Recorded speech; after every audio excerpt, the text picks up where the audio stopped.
नमस्कार। हम राजीव रंजन तिवारी रवा सबके रंजन रस में स्वागत बा। एगो सवाल पूछे के मन करत रहा कि इ देश खाली नेता लोग के या अधिकारी लोग के हो कि जनता के भी हो।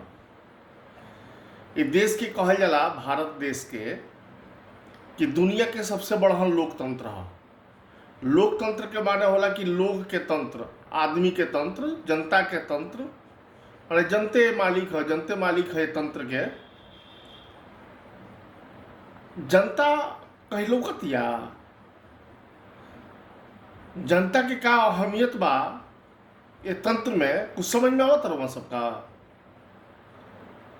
रउआ सबके के पूछता, रउआ सबके हाल चाल के लेता? एको बार एक बारे में सोची ले सब है नानू। यह तकलीफ के बात सोचे के चाहिए।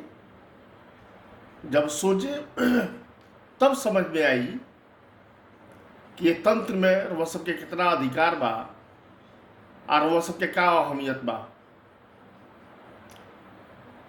पता ना कहाँ से, महाराष्ट्र से, गुजरात से, राजस्थान से, मध्य प्रदेश से, दिल्ली से, हरियाणा से, पंजाब से, जम्मू कश्मीर से, उत्तर प्रदेश से,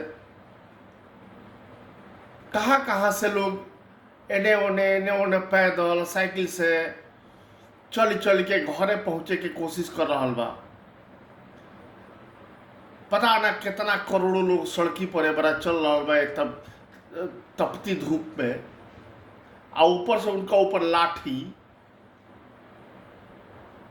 तो सोची सब का होता है देश में। हम बात उत्तर प्रदेश के करते नहीं, जहाँ अजय सिंह बिष्ट के सरकार बा। अजय सिंह बिष्ट माने जोगी जी बाबा।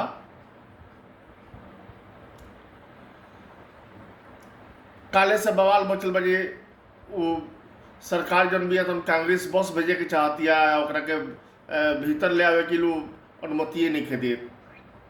कांग्रेस कहतिया कि जितना मजदूर बा श्रेणी के सगरी के घरे पहुंचावल जाओ। आई लोग अलग तबाही मचौले बा, खूब राजनीति हो रहा बा। हमरा कहे के मतलब बटे आरोप लगावता लोग कांग्रेस राजनीति करतिया। हम कहते हैं कि ये बाबा, यदि कांग्रेस राजनीति करते तो हमें ठीक हो जाती। कहती कि चला कांग्रेस राजनीति करती है, कांग्रेस के राजनीति करे तो ये मजदूर लोग के घरे भेजवा दिया जाओ, और वह तो गाड़ी के आगे काट देते तनी। अब तो कांग्रेस कह दिले दिया कि भाई हमारा बस पर अपने झंडा बैनर लगा दो भाजपा के, अब भेजो। राउत गेम तो फेल हो गई।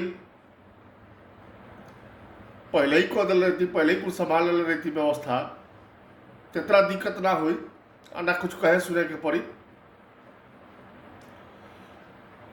समझला के काम बा आम आदमी का, खास करके रउआ सबका जो हमारा वीडियो देखता सुनता, भोजपुरी बोले वाला गांव देहात के आदमी, उन्होंने लोग का समझला एक काम बा जे का होता देश में।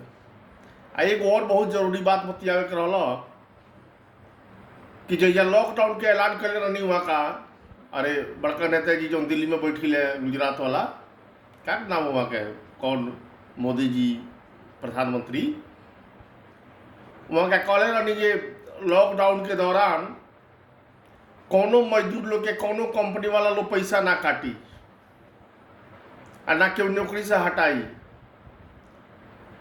अभी फैसला पलट गई बा। परसों के 17 तारीख के एगो चिट्ठी लिखले बनी केंद्रीय सचिव वहीं अजय भल्ला जी, और चिट्ठी में वहाँ का साफ साफ लिख दिले बनी कि कंपनी वाला लोग चाहे तो आधा तनख्वाह देव, चाहे तीसरी तनख्वाह देव, चाहे ना दे, कंपनी के मालिक लोग के ऊपर डिपेंड करता, और वो चाहे तो हटाइयो सकेला। बड़े टाइप के बड़े जो पहले फैसला रहे और फैसला पलट गई बा। अभी सोची सब कि कितना बड़ा देश के साथ धोखा हो रहा बा। कहल जाता कुछ और होता कुछ। खैर बुझला समझला के काम बा, आ देखत रहला के काम बा, आ कोरोना से बचला के काम बा सबसे बड़ा बात। बाकी बात बाद में कही जाई। नमस्कार।